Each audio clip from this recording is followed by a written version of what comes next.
Good afternoon, everyone. Today I am going to present the book A Man's Search for Meaning by Viktor E. Frankl. Our author Viktor E. Frankl is a psychologist and neurologist as well as a Nazi concentration camp survivor. As we know, during World War II, there was a concentration camp Holocaust thing that these people were massively collected and being killed in the concentration camps. So our author is a concentration camp survivor, and obviously my book is about that, being in a concentration camp, how people are being in a concentration camp and their psychological aspects, how they survive there, how they live, what they think so that they can survive. So that is our book. It's what the book says about.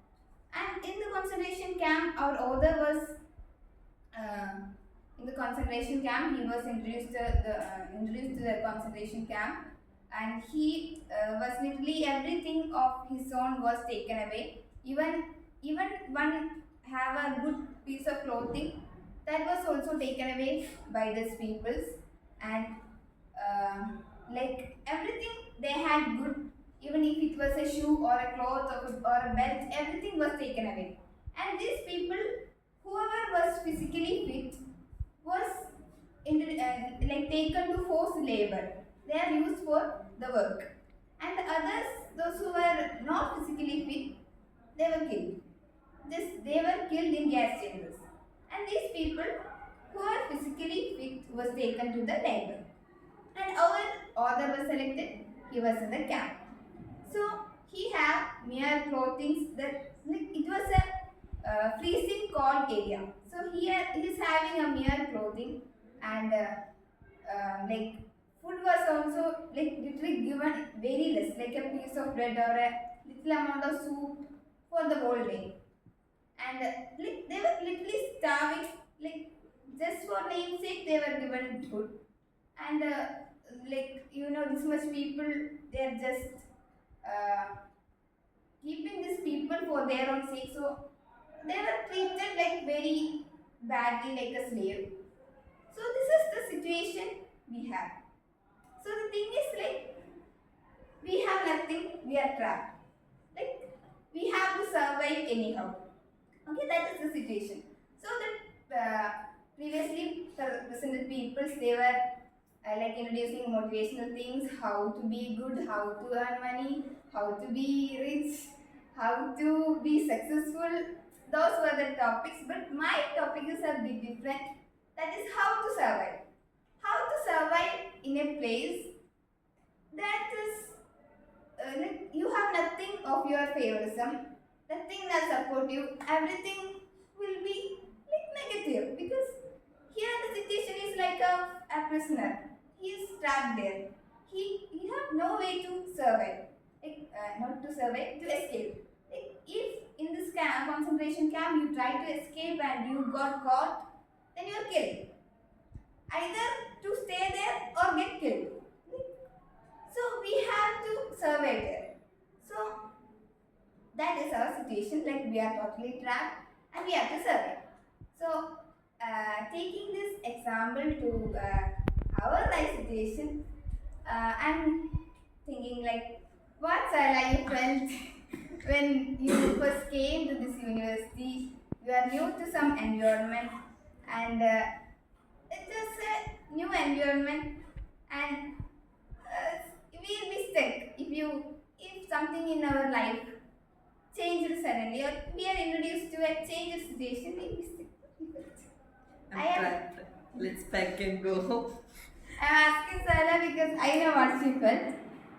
You were what trapped, Yeah. but you have to survive. Yes, I have So, to say. literally, in our UG, we survived in a way, but universities are different. We have a different method of teaching, different method of exams, different method of marking schemes. Like, everything is different.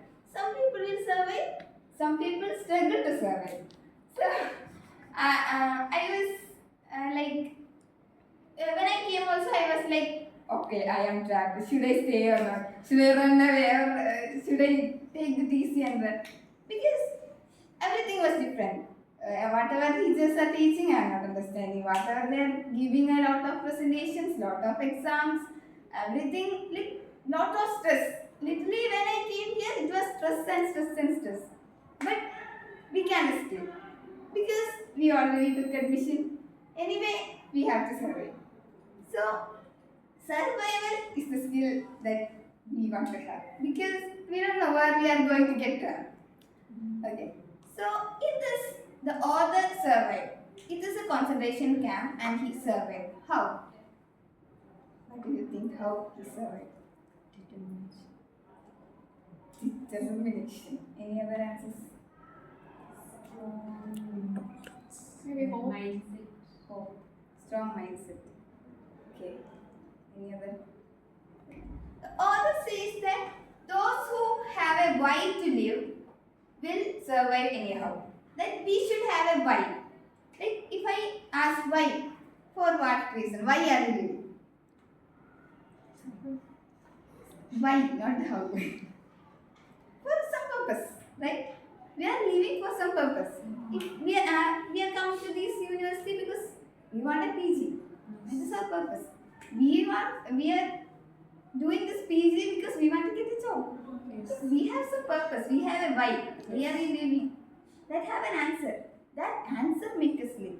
And this concentration camp, like it can not only be a why, be a purpose, but it can also be a person. For the author, it was his family.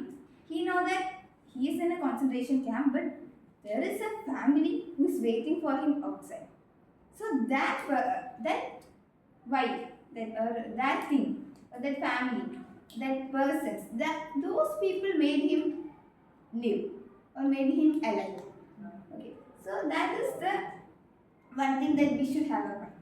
And he is using like suggesting different methods that he used to survive, and as well as he is surviving, he is a psychologist, so he was helping the other companions also to survive this camp. So he is saying that these people can take everything from me, my clothes, my shoes, my belt, or anything, food also they are not giving. They can take anything from us, but not our freedom of our attitude. Like we have a freedom to choose the attitude that we want to. Like with what attitude we have to see this problem, that is our wish. They can't decide that. They can take away anything. But this one thing we have the right to choose. Like, like in my academic career, I used to have a teacher. I always used to blame her.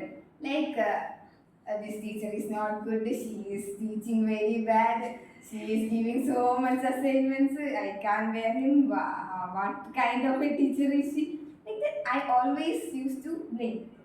And one day I met one of my friends while coming to university in train. That I was complaining to him also, like I have one teacher, she's like this, like that, this, that. Then he said something that changed my attitude. He said that there may be in universities, there may be good teachers, very good teachers will be there, good teachers will be there, like okay teachers will be there, bad teachers will be there, very worse teachers will be there. But at the end of the day, it's not of them. It's your marks, your PG, your certificate, everything is up to you. Like if I blame also, she is not affected. I am affected because I am blaming her. She is not affected by anything. It is everything affecting me, my mental health, my studies, my sleep, everything is affecting me. She has nothing to do with it. So it's our attitude that decides our life. If we can think in a positive way, take a positive attitude and ignore the negatives, or take a positive stand and move forward by ignoring the negatives. So it's one thing that we should choose a good attitude. Like whatever the worst situation is, like whatever worst happened to you, choose a good attitude. Then nobody can control your attitude. Okay. That is the one thing. And the second thing is that suffering has meaning. That if suffering has a meaning, then suffering ceases to be suffering. That I'm studying. I'm studying day and night, without sleeping. I'm studying. Full day I'm studying. It's kind of a suffering if I'm studying like that. Okay, it's just a suffering. But if it has a meaning, I'm studying why? Because I have to pursue this PG, or I have to crack this exam. I have to get a job. Then that suffering has a meaning. Okay. So since that suffering has some meaning, it is like less of a suffering. Like suffering, like we won't feel that suffering, like, oh my god, I have to study. If we think of the output or why we are studying, if we think of that why we are studying, then it ceases to be sufferings. It is a less of the sufferings. Like your soldiers, they are fighting for us like day and night. But their suffering has some meaning. Why? Because they are suffering for this much crores of people of our country. So, if suffering has some meaning, then it is like a less of the suffering. So, if we are trapped somewhere, I don't want to compare the university with the concentration camp, but still, for our sake of that, just imagine. Okay, if you are trapped somewhere and you have no way out, you have to survive it. So, what we have to do is one thing, that be in a good attitude. Whatever is happening outside, we can control them. But our mindset is in our control. So we have to control that in a positive way. Okay. Then we should think of that our life has a meaning, we have a purpose. That meaning we have to think about it. Okay. Then the third point that he says is of hope. Okay. If, like, if there is some ray of light, a ray of hope, then something is there. We can live. A life without the hope is like being dead. Like you think, if you have no hope in anything, then you're like, what? Why How I will should be your live? life? Why I should live Yeah. like that? If you are having no dreams, nothing to hope in future, how our life will be? Like a plane. Like we are not hoping for anything. Like we have nothing. So if we have a hope, something to hope, or if I am thinking like, okay, even if I suffer a little bit, maybe the fruit I am getting is good. Like at least I'll get that. That is a ray. In this concentration camp, he has literally is stabbed. He don't know when he'll be out, he'll be killed, died, or any what will happen, he don't know. But if you have a hope that someday I'll be out of this camp, and someday I'll be in my home, and someday I'll be with my family, there is a ray of hope. That hope will make you live and move forward and survive the situation, whatever you are in. So that is the one thing, that hope. So the author is going through this 3 point, the thing of survival, that is attitude, keep a good attitude, and have meaning to your life or whatever purpose you are doing. Then have a hope that good things will happen. Okay, these three things are that we should keep in our mind when we are in a difficult situation, or if we feel like we have no way out, then we should keep it in mind. Then, as he is a psychologist, he survived the camp, and he had made a medical with using these theories, he created a contributed to the psychology, and he made a psychological what Theory, concept. uh, method of treatment using these three methods, and he named it logotherapy.